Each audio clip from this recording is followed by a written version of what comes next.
ალბათ ჩემი ახსნა არა საჭირო რა დიდი ძალა აქვს, რა ენერგია ღვთისადმი რწმენასა და ლოცვას თუ როგორია მართლმადიდებლური ეკლესიის ძალა და ენერგია. მე მოგიყვებით 2 წუთში ისტორიას, რომელიც მე-19 საუკუნეში ლეგენდასავით დადიოდა ხალხში. არადა ეს არის რეალურად მომხდარი ამბავი. ომარ ფაშა შემოესია სამეგრელოს. მან ენგურთან დაამარცხა რუსებისა და მეგრელების ჯარი და ზუგდიდში შემოვიდა. სამეგრელოს მაშინდელი დედოფალი ეკატერინე შვილებით ურთ გამოიქცა სენაკში და იქ თავის ნათესავის მენიქ დადიანის სახლში დაიმალა, რომ თვალყური ედევნები რა მოხდებოდა.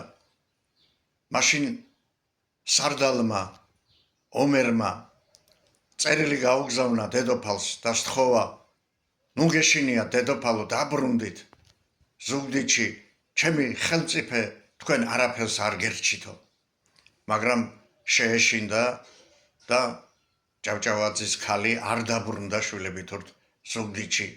მაშინ ადგა და ომერი თვითონ წამოვიდა, გემები ფოთში დააყენა და სენაკში მოვიდა და ვინმე ივანე მხეიძის სახლში დადგა და აქედან მოისურვა მოლაპარაკება ეკატერინე ჭავჭავაძესთან. მაგრამ ეკატერინემ კიდევ უფრო დაბრთხა და ის გორდში გაიქცა. ვიდრე სარდალი იმყოფებოდა თეკლადში მხეიძის სახლში, მას ჯარისკაცებმა ასეთი ამბავი მოუტანეს: სარდალო, ჩვენ ვნახეთ მეგრელი ქალი, რომელიც მზეს ეთამაშება, ასეთი ჰანიმი თქვენ თურქეთში არ გინახიათო. გაკვირდა სარდალი, ვინ არის ასეთი? ვინ შეიძლება იყოს ჩემ ცოლებზე უკეთესიო, მომიყვანეთო. და წავიდნენ, მოუყვანეს მტირალი ქალი თავდახრილი და როცა ნიკაბზე ხელი მოჰკიდა და ასწია და ნახა, შეხედა მას მტირალს, ორი ნაბიჯი უკან დგა მისი სილამაზის გამო. არიტიროთ, უთხრა, არიტიროთ, ქალბატონო, მე თქვენ ბედნიერს გახდით, თქვენ იქნებით ჩემი პირველი ცოლიო, უთხრა. კიდევ უფრო ატირდა ეს გოგო ძლივს, ანუ ვერ დააწყნარეს.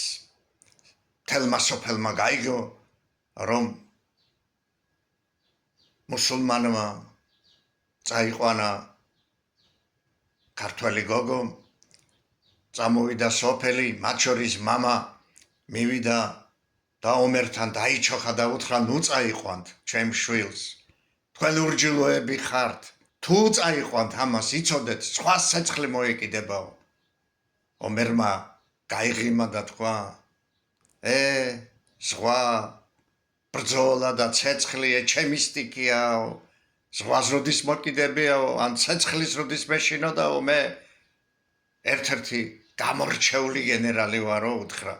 ხალხი წავიდა ეკლესიაში, დაიჩოქა და ღმერთს თხოვა, უფალო, ჩვენს გოგოს ნუ გაატან ურჯულოს, დაიტანჯებაო. აქედან გავიდა მხოლოდ ერთი კვირა და ერთ კვირაში სარდალს მოუტანეს ამბავი, რომ ფოთში მდგომი მისი პირად გემს ცეცხლი გაუჩნდა. გაუჩნდა და იწვისო. მან ყველაფერი მიატოვა და თავქუთ მოგლეჯილი გაიცა თავის სარდლებით ურთ. აი ეს უმშვენიერესი გოგო დარჩა აქ თავის სამშობლოში და ამის შემდეგ ამბობდნენ, რომ აი ღვთისძალას ძალიან დიდი ნიშნულობა აქვს, რომ ლოცვას ღმერთისადმი ღმერთისადმი სიყვარულს უდიდესი ძალა აქვს. ეს კიდევ ერთხელ დამტკიცდა. ამის შემდეგ სოფელში, როგორც გითხარით, ზღაპარივით დადიოდა აი ეს მომხდარი ამბავი. დიდება უფალს, დიდება უფალს.